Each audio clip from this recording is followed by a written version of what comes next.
Hi, I'm KS Garner, and you're listening to the solonerdbirdpodcast. Today, I'll be speaking with the writer and creator of the comic series Decay, Anthony Stokes, here again for his second time. Thanks for joining us. But he's here to discuss the final two issues, aka the finale of the Decay series, now live on Kickstarter. Welcome back, Anthony. Thank you so much for having me. Excited. Thank you for coming back. Thanks for reaching out. I appreciate it. But outside my introduction, for those who are not aware of you and your work, who is Anthony Stokes in his own words? Oh man, I just love writing. I just love storytelling so much. It's just it's my favorite thing to do. I've been doing it for years.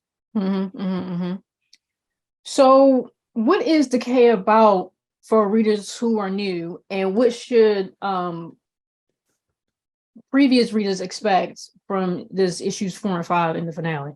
Absolutely. So Decay, it's a supernatural revenge thriller. So it's about a guy. He has a sister, the only living family he has. He gets killed, wrong place, wrong time. She practices voodoo because and they're in New Orleans, and she brings him back to life. And then he goes on a rampage, and she starts to maybe regret that decision.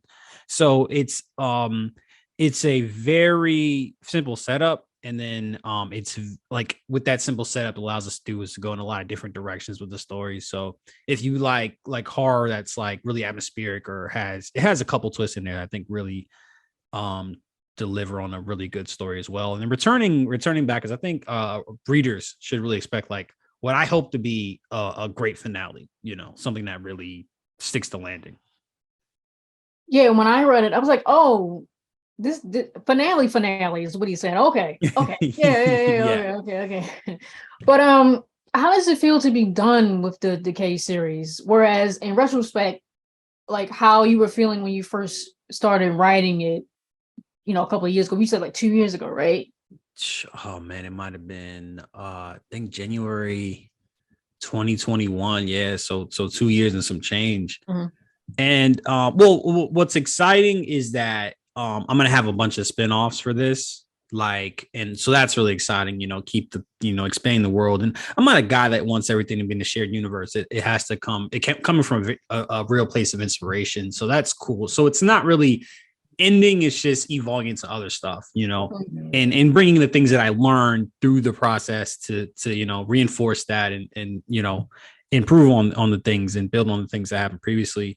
And it's like a relief. I think anytime you finish something, right, it's like it's a relief, like it's a little bit of sadness too. It's a mix.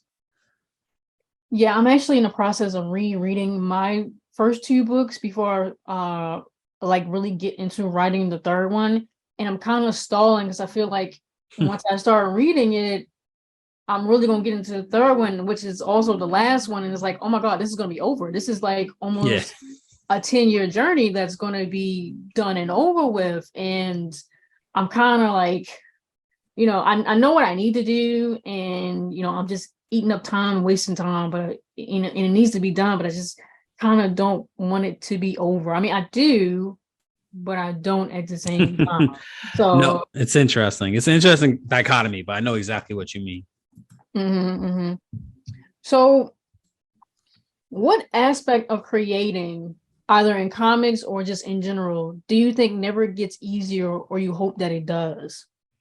It never gets easier. It's a lot of effort, I think that's the main thing. It's a lot of effort and energy, just having to, you think about if you're making a comic book, traditionally a comic book is going to have probably, if not an editor, some beta readers, so it's going to have the primary writer or writers. It's going to have the artist and letterer, so there are teams that are just less than that, but generally speaking, there's like 4 major different roles that plays into making a comic book, and coordinating with those takes a lot. Most comic books I think are like 20 to 28 pages. So, you're having to make reference stuff, make sure the art is consistent, make sure the lettering works with the art. It's just so many different things that you have to just take into account. And yeah, it's an energy vacuum for sure. Yeah. When I'm in the process of writing, I kind of have to go like into a cave almost to write, just so I can concentrate on it. And it can be a lot, even with rereading some of my stuff, especially that first book. Oh my God. I feel like I'm not the same of who I was all those years ago. And it's just like all the effort into editing it to republish it. And then that's another fear of mine with reading the second one is like they're like 3 years apart from each other. And I'm hoping it's not going to be as bad as the first one. And then the third one that I'm working on is going to be that's going to be 4 years apart, right? It's just a lot of effort. And why they're so far apart is because of all the effort that goes into it, especially these are your ideas, you're plotting, you're outlining, you're editing, even if you do have other collaborators, it's just a lot of effort that goes into creating something, which is another reason why I was just talking about this with someone else, but how I don't really like critiquing other creators, unless they ask or unless I feel like something really needs to be said, because it takes a lot of effort to create something. A lot of people don't see the process of things. They only just see the result of it. So yeah, it takes a lot of effort that I think it does get easier. No, I don't think it gets easier. I think you just get better at it in a way. You know how like some stuff, when you first learn something, it takes you hours, takes you days, takes you months. And then when you do it the second time, it's easier. Yeah, each time. Yeah, I got you. Well, throughout Decay or any other projects that you've done, right? How do you typically manage your mental well-being when you become frustrated, burnt out, or overwhelmed? I actually haven't been managing it. I know I kind of just been powering through it, and that's why I'm committing to taking a break after Decay's finished. And it makes sense, it makes sense because I'll be finishing a series, and I have a couple other books in the chamber, but I definitely think it's important, man. I think for me, I just tell myself, like, if I don't have the energy to do something, I'm not going to beat myself up, like if I just can't do something, I can't do it. That's kind of it, Well, speaking of other projects, how is Intrusive Thoughts going? Are you gonna do anything more with that? I think I think you said you were last time. So how is that going? I mean, that's I know going good. Take a break, but that's going good. No, Intrusive Thoughts first campaign went really well, crazy good. I just fulfilled it 2 weeks ago, so that's a good feeling. Everything is done. And no, Intrusive Thoughts is going to be another great series. I think it's going to be 6 issues. I'm going to do a couple volumes. I'm gonna do a couple volumes, which I probably should have done with Decay to be. Well, no, that was 5. That's gonna be 6, so it's gonna be easier to split up. And sometimes when you gotta compartmentalize. So I'm not even thinking about Intrusive Thoughts right now. Like I'm just focusing on Decay and then whatever else I got coming out. And then I should be releasing another issue to Intrusive Thoughts will come out next year for sure. Okay, cool. Well, is there anything else that you want to touch on about Decay's Kickstarter finale that we may have missed as a whole? Maybe rewards for potential backers or any other upcoming projects? I mean, we just mentioned Intrusive Thoughts, and you just said you were taking a break, so maybe this isn't the best time to talk about upcoming projects, or maybe even some conventions that you may be hitting up this summer. I'm doing Hampton Comic-Con. Tidewater Comic-Con is this summer, and Hampton is in October. So that's where I got a couple of cons. I try to do at least 6 a year. And I got a bunch of those. And then Intrusive Thoughts is cool. I have another comic book coming out that's going to be a manga, which is super exciting because I grew up on manga. More so than comics, Naruto, One Piece, Rurouni Kenshin, Ranma 1/2. These were staples in my house when I was younger. So that's really exciting. And then I got a sports. I also love sports. Mm-hmm.